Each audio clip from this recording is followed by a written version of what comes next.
Eh bien bonjour les amis, bienvenue aux auditeurs et auditrices de cette nouvelle chaîne des Chroniques du Sherpa. Comme vous allez le comprendre ici, nous allons faire non pas un retour vers le futur, mais bien un retour vers le passé, telle la machine du projet Looking Glass, afin de reprendre les événements en 2020 pour remonter l'actualité vers 2025.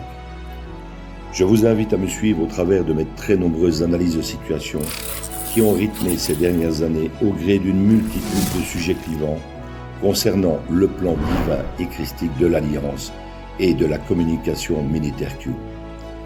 Du nouvel ordre mondial mort-né au nouveau monde et à l'âge d'or qui se profile à l'horizon, vous comprendrez un peu mieux ce plan militaire américain au travers de plus de 155 analyses écrites en temps réel et éditées en podcast par une très belle équipe d'âmes éveillées.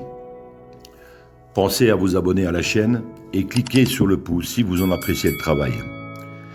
Merci à toute l'équipe Z qui œuvre sans compter ses heures pour offrir ces infos à l'humanité. Bonne écoute à tous et à toutes.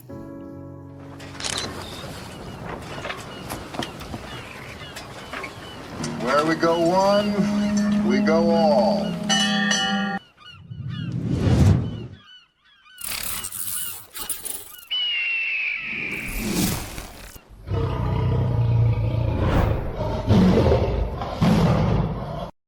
Analyse du 2 juin 2022.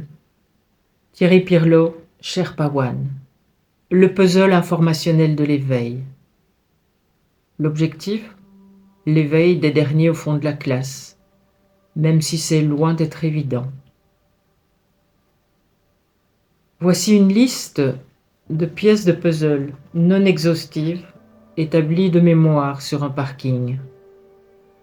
À vous d'y voir la normalité ou des éléments propices au réveil général du troupeau. Allons-y. L'organisation du match de foot et la mise à sac des supporters par la racaille locale, montrant l'immobilisme des autorités et de Darmanin, lequel est toujours sous le coup de 2 plaintes pour viol, ainsi que l'incompétence coupable du préfet l'allemand. Les 200 gendarmes mobilisés pour coincer juste 5 ultra-droites. Un concert du groupe Rock Indochine à retrouver sur Internet, à voir et à entendre. Les scandales à répétition concernant des ministres français accusés de viol ou d'attentat à la pudeur. Macron, surpris, se baladant seul dans les rues de Paris sans protection rapprochée, ce qui est strictement impossible pour un chef d'État français, sauf si bien sûr cela a été fait pour attirer notre attention. Un riche patron d'assurance accusé de séquestrer des jeunes filles depuis des années pour en abuser à sa convenance. Biden, qui ne passe pas une semaine sans commettre un impair lors de ses interviews et qui commence sérieusement à faire flipper son électorat. Le même Biden, filmé dans un aéroport en train de récupérer ses valises comme un citoyen lambda, ce qui est improbable pour un président américain qui est censé voyager sur Air Force One et bizarrement, cet appareil semble être toujours utilisé ponctuellement par l'oncle Donald.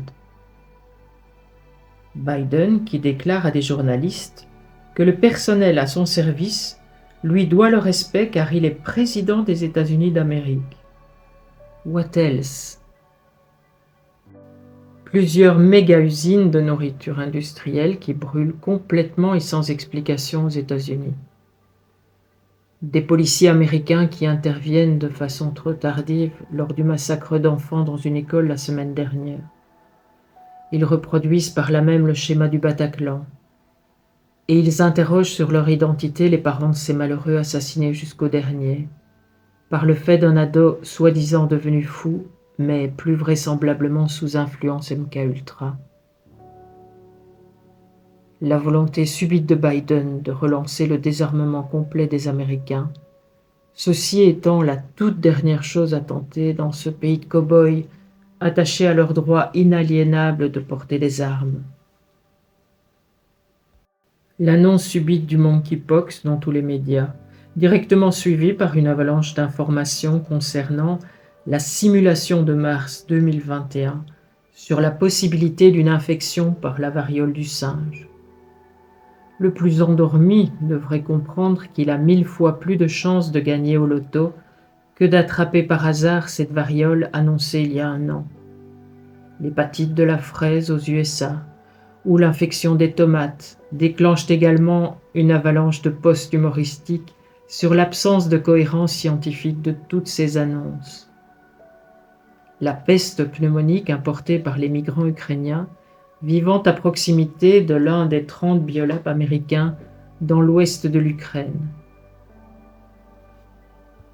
Les énormes avantages et passe-droits accordés à cette heure aux Ukrainiens, où qu'ils soient, et cela au détriment des populations locales en difficulté.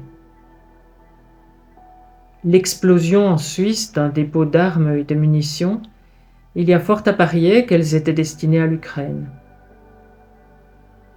L'envoi de la plupart de matériel militaire complètement obsolète à Zelensky, qui pète un câble histoire de démontrer aux citoyens européens notre bonne conscience. Des systèmes ultramodernes de défense aérienne allemands promis aux Ukrainiens en novembre, c'est-à-dire dans 2 siècles. Des missiles moyenne portée américains envoyés sur le front, mais limités à 80 km, alors que Zelensky réclame des missiles longue portée capables d'atteindre des cibles russes, ce qu'il n'obtiendra jamais. Des décrets belges concernant l'obligation pour le personnel soignant de se faire vacciner pour une maladie qui n'existe déjà plus, sous peine de perdre son travail, alors que ce même personnel manque déjà cruellement. Le projet en France d'engager du personnel soignant ukrainien, vacciné ou non, pour remplacer les Français mis sur le tapis et exclus depuis septembre 2021. Des vérités qui sortent de plus en plus sur la transsexualité de hautes personnalités qui ont passé des décennies à la cacher, comme Michelle Obama, Kamala Harris et Brigitte Jean-Michel Trogneux.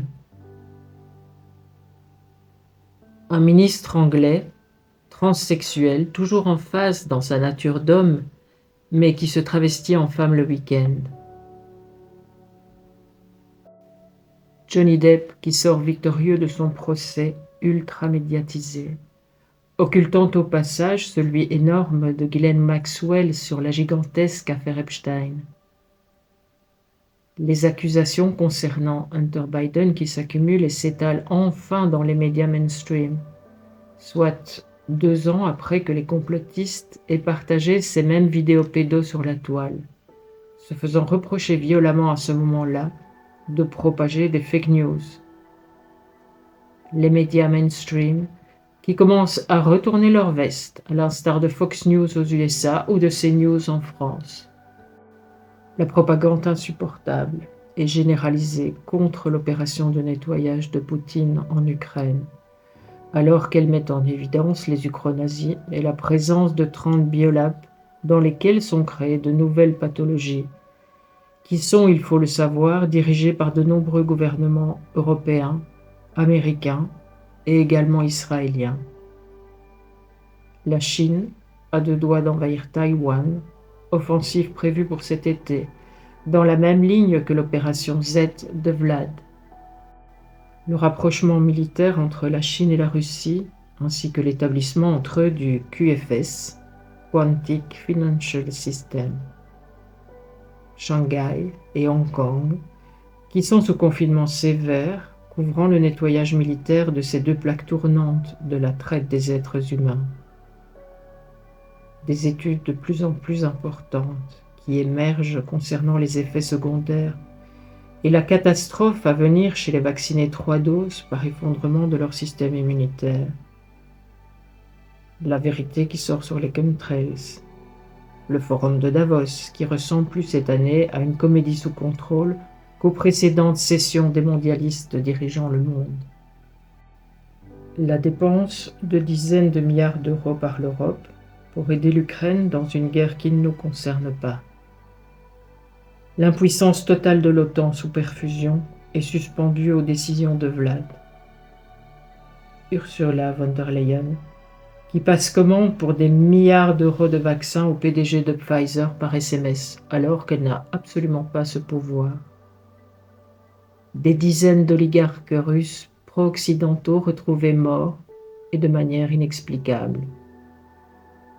L'OMS, qui veut prendre la main sur la souveraineté sanitaire de tous les pays, sans effectuer un seul référendum. La supériorité militaire totale de la Russie grâce à ses missiles nucléaires hypersoniques et dont personne ne parle pour donner l'impression aux troupeaux que l'Europe et les USA ont la main dans cette troisième guerre mondiale alors qu'il n'en est absolument rien. L'explosion de preuves de false flags et d'exactions de la part de l'armée ukrainienne et surtout des bataillons Azov. Les preuves de la présence de mercenaires étrangers et même de militaires de l'OTAN dans l'usine de Azovstal. Des rumeurs d'ordre données par l'Élysée aux Ukrainiens de Azovstal afin d'éliminer les militaires français présents, dans le but d'effacer toute preuve de leur implication dans l'encadrement des troupes ukrainiennes. La capture par les Russes de 2 officiers supérieurs américains et canadiens à Azovstal et leur sauvetage par hélico complètement raté. La vague impression que nos gouvernants ne sont plus au contrôle de nos pays. Que ce soit en Belgique ou au Luxembourg, Bettel est invisible et De Croo ne fait que se balader. Plus de prise de décision ni d'intervention concrète dans les médias pour diriger le pays et bizarrement, plus de code con.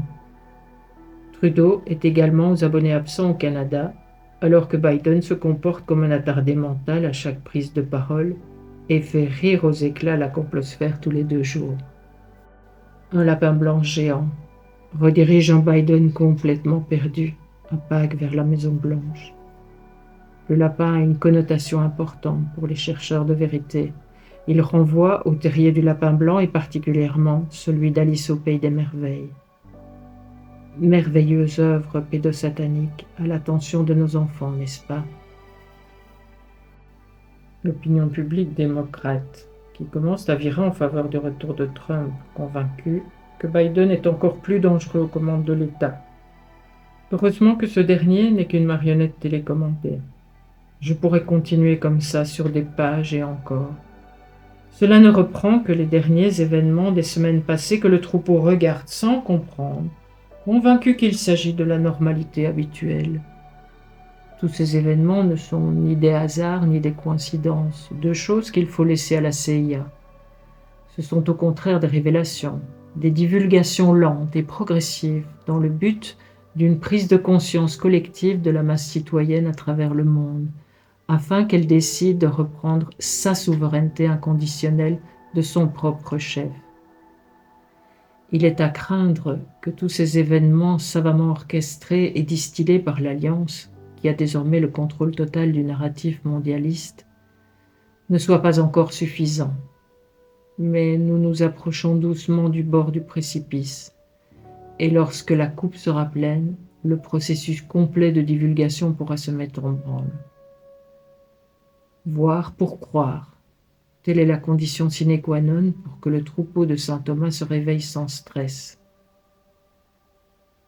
Pour les éveillés confirmés, tout ceci est d'une évidence limpide. Cela en devient très énervant au fil du temps, mais la majorité des gens sont encore bloqués dans le déni de leur dissonance cognitive, et cela les empêche de faire face à l'ignorance et à l'impact de leurs choix passés, par orgueil et par égocentrisme. Ces divulgations et ces événements, parfois comiques, parfois dramatiques, iront crescendo, et cela prendra le temps nécessaire pour que l'Alliance atteigne tous ses objectifs de réinformation afin de déclencher la phase numéro 3. La phase numéro 1 est la destruction complète du Deep State mondial et de son plan de nouvel ordre mondial qui sera totalement finalisé fin 2022. La phase numéro 2 est celle du grand réveil qui a commencé en 2016 par le nettoyage du marais US, avec l'aide d'une infime minorité de la population motivée à participer à cet élan formidable pour atteindre des centaines de millions d'éveillés en 2022. L'Alliance fait le plus gros du travail. Elle défriche et nettoie petit à petit, step by step, non pas uniquement les USA, mais le monde entier, pour nous amener à comprendre le monde dans lequel on vit et nous faire prendre conscience de la gravité de la situation, afin d'éviter de reproduire les mêmes erreurs dans le changement de paradigme sociétal qui s'en vient. Il n'y aura ni pandémie génocidaire, ni désastre nucléaire, ni Armageddon, ni pénurie totale de nourriture et d'énergie. Mais si le réveil continue à tarder, nous allons très certainement goûter les akouskis afin d'accélérer le processus inéluctable, car plus rien ne peut stopper ce qui s'en vient, et seule notre manière d'aborder les choses nous évitera une transition douloureuse, supportable mais douloureuse. C'est un travail titanesque et probablement l'opération militaire et humaine la plus gigantesque de toute l'histoire de l'humanité. Mais seul un réveil complet nous permettra cette transition que nous voulons tous et toutes, même ceux et celles qui dorment encore. L'Alliance nous accompagne et nous guide, mais elle nous obligera à prendre notre propre destin en main, non pas comme des ados attardés, mais en pleine conscience, en tant qu'adultes éveillés. Tout ce qui se déroule devant nos yeux est un film, et la seule chose qui nous est demandée est d'avaler cette putain de pilule rouge. Where we go one, we go all. Sherpa One.